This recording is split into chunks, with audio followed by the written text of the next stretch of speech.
Yo, what's up guys? At welcome back naman sa ating channel. So yung mga Puknoy, meron na nagsisir sa inyo na Raider 150 E5 from Las Piñas. So ito din na sa atin para pa-pull out yung kanyang tornilyo sa may kanyang tambutso na naputol. So balak na sana ipatanggal ni Sir yung makina niya, yung cylinder head, para i-pull out lang yung naputol na tornilyo. So napanood tayo sa ating mga video, sa ating mga ginagawa na hindi na kailangan baklasin yung cylinder head para i-pull out lang yung naputol na tornilyo. Yun, bag denier tayo ni Sir. Sa mga gandang problema kabuknoy, kahit i-PM nyo sa aking YouTube channel, Facebook page, yan, ito yung problema ni Sir sa kanyang sa kanyang Raider 150 i. Bali sinubukan na yan i-pull out, ayan binarinahan na rin at saka winildingan, pero hindi pa rin hindi rin na kinaya. So gagamit lang tayo ng barina na 532, ayan at saka yung panlas natin na barina yung 7mm. Yan ang sisir ko sa inyo mga kabuknoy para iwas gastos na rin sa may mga ganitong problema. So umpisa natin mga barinahan mga kabuknoy gamit ang ating 532 na barina.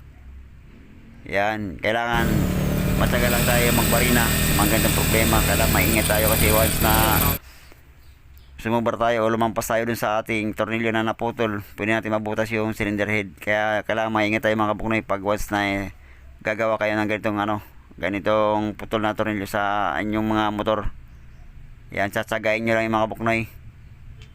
Kaya ako dito maingat na magbarina. Kailangan hindi bali matagal magbarina, at least sure na hindi mo mabubutas talaga yung cylinder mga kabuknoy. Ayan tsatsagain mo lang talaga siya.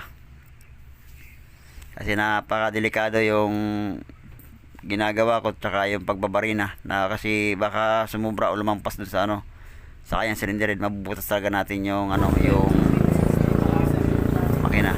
So gagamit lang tayo ng 316 yung pangalawang barina. Yan ang gagamitin lang natin. Unti-unti na natin barinahan yung tornilyo dyan na naputol. Kailangan matyaga tayo magbarina mga kabuknoy. Yan, barinahan nyo lang ng 316 yung pangalawa kasi unang ginamit natin 532. Ito yung pangatlo natin gagamitin, yung 6mm, yung barina na 6mm or 1/4. Yan, tsagain nyo lang. So nabutasan natin mga kabuknoy ng 1/4 or 6mm. So ini-next natin dyan yung 7mm.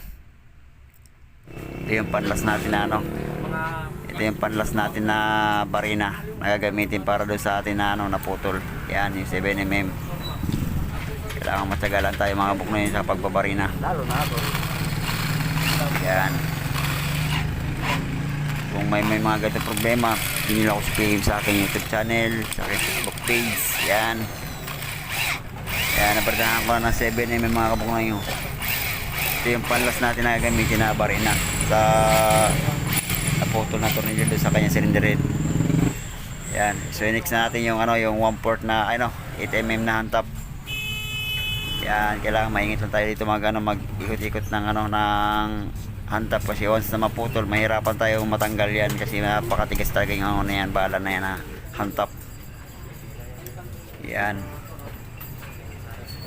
Kailangan talaga tsaga lang. Sabi nga nila, pag may tsaga, may nilaga mga kabuknoy. Yan. Yan, ikot-ikot mo lang. Mikos-mikos lang yan mga insan. Yan. Kailangan maingat lang tayo mga kabuknoy. Yan para sa mga nagtatanong para sa akin kung gumagawa pa ako sa mga ganitong problema na naputol. Yun mga kabuknoy, tuloy-tuloy pa rin, gumagawa pa rin ako halos araw-araw. Hindi nga lang ako makapag-upload ng mas madalas kasi sobra tayong busy. Wala na akong time na makapag-video or makakuha ng video. Kasi busy tayo mga kabuknoy. So ikabit na natin yung yung 8mm na stud bolt. Bali may dala na rin pala siya ng top na na bolt na high stencil bolt. Ayan, ikinabit na natin mga kabuknoy. Ito na yung yan, kapitan na natin ito mga kabuknoy.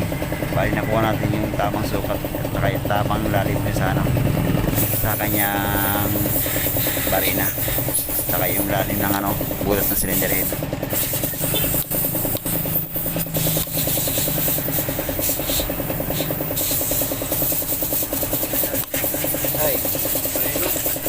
So yung mga kabuknoy, okay na yung pinulot natin na tornilyo sa kanyang Raider 150 Fi. Ayan, nakabit na natin yung bolt na dalan niya.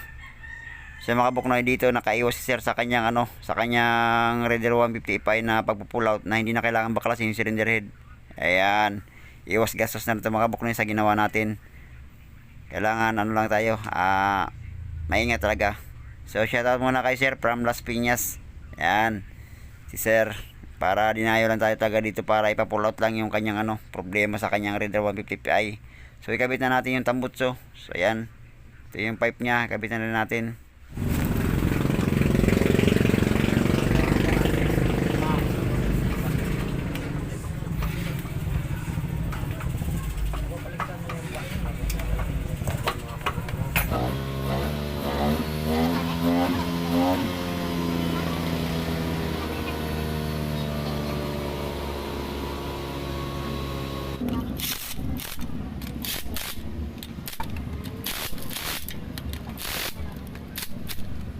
So yung mga kabuknoy, naigpitan na natin yung mga tornilyo. Testing na natin kung goods yung ginawa natin na pagpupull out dun sa kanyang Raider 150 Pi. Yun, walang kasingaw-singaw mga kabuknoy. So ikabit na natin mga flarings. Ayan. So bali pala si sir pang pang-apat na ginawa natin. Kaya yun, medyo tinanghali na si sir. Yun. Kaya sa may mga ganito problema mga kabuknoy, huwag nyo kalimutan i-play yung aking YouTube channel saka sa aking Facebook page. So ayan, hanggang dito lang muna kabuknoy. Sana nakatulong ako sa problema nyo na putol.